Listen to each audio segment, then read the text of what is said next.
Sensizlik berbattı, yaman üzdü məni. Əlimdə deyil əllərim məsələn, səni çox sevmişəm, sənə nəzərəm. Şəklini göz istərəm, gah əzərəm. Mən Bakını qucaqlaya bilməyən Xəzərəm.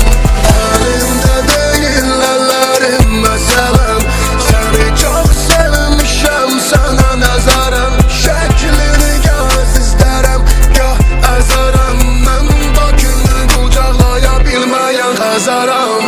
Sıxılaram, qaldıra bilmərəm yükü, arxamca sararlar sana baxan gözün kökü. Bu son aralar sana gələn yollar bürkü, ağlar mahnılar hönkür hönkür və sən gedənən hicran qanadlandı, havada süzdü məni. Sensizlik berbattı, yaman üzdü məni.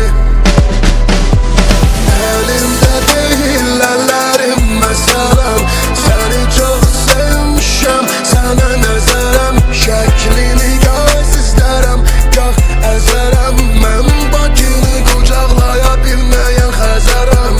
Əlimdə deyil əllərim məsələn, səni çox sevmişəm, sənə nəzərəm. Şəklini göz istərəm, gah əzərəm. Mən Bakını qucaqlaya bilməyən Xəzərəm.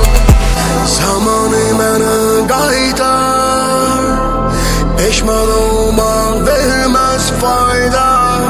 Sensiz geçen günler, aylar yadımdadır, səsin bəni layır.